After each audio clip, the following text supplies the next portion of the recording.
Hello hi friend. तो आज का टॉपिक पब्लिक स्पीकिंग पे है। सबसे पहले हम ये जानते हैं कि हमारी लाइफ में पब्लिक स्पीकिंग की रिक्वायरमेंट क्यों है। देखिए, मैं आपको इस तरीके से समझाता हूँ कि मान लो कि आपको किसी टॉपिक पर कोई मैसेज देना है 100 लोगों को, तो एक लोग से बात करना तो आसान होता है। हम एक लोग को 1 to 1 बात करके समझा सकते हैं अपनी टॉपिक पे, या अपनी बातें उसे कन्विंस कर सकते हैं। बट एक साथ हमें 1000 लोग, 2000 लोग, 3000 लोग को कन्विंस करना है या अपनी बात उन तक रखनी है। इस कंडीशन में ये होता है कि हम 1000 लोगों से बात कैसे करें।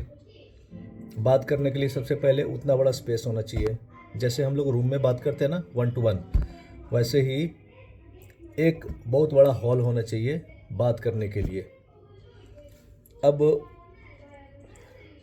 हमें अपनी बात 1000 लोगों तक पहुंचानी है, तो जब 1000 लोगों तक बात पहुंचानी है तो उनका अटेंशन हमारी तरफ होना चाहिए।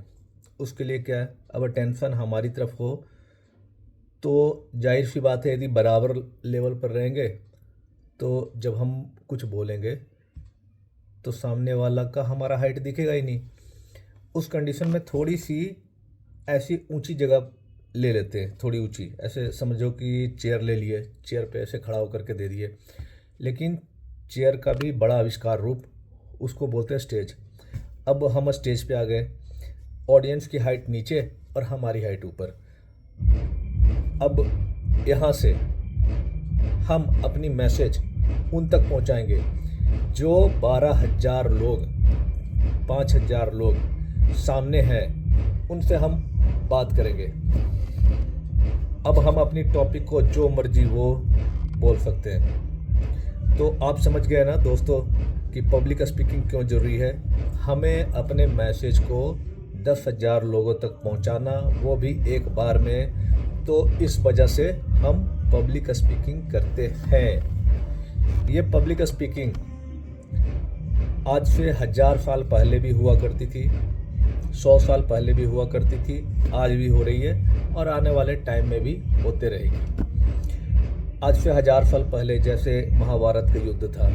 अब महाभारत के युद्ध में क्या था कि मान लो महाभारत के युद्ध में जो पांडव थे, पांडव की तरफ से जो सेनापति थे,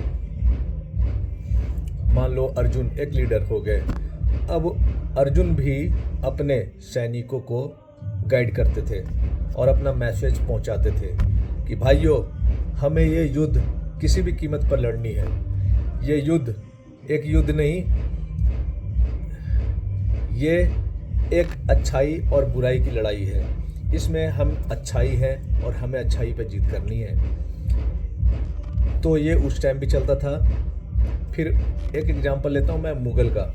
जब भारत में मुग़ल शासक आए थे, तो आप कोई मूवी में भी देख सकते हैं कि मुग़ल लोग अपने जो भी उसके सैनिक होते थे, उन सैनिक का विजन और खुद का विजन दोनों अलाइन करते थे। अलाइन करने के लिए उन्हें एक स्टेज पे आकर के ही लोगों को बताना होता था कि साथियों, जो आपका विजन है, आपका विजन क्या है कि इंडिया को गुलाम बनाए। जब इंडिया को गुलाम बनाएंगे तो हमारे पास बहुत सारे धन दौलत, ज़मीन जायदाद, हर कुछ होंगे। और जब वो दौलत आएंगे तो वो दौलत आप सब में भी बराबर बराबर बांटा जाएगा। तो ये मैसेज पहुंचाने के लिए वो स्टेज का सहारा लेते थे। तो आप समझ गए ना दोस्तों कि कितना ज़रूरी है पब्लिक स्पीकिंग लाइफ में। ओके दोस्तों, आशा करते हैं कि आपसे फिर मिलेंगे नेक्स्ट टाइम। धन्यवाद।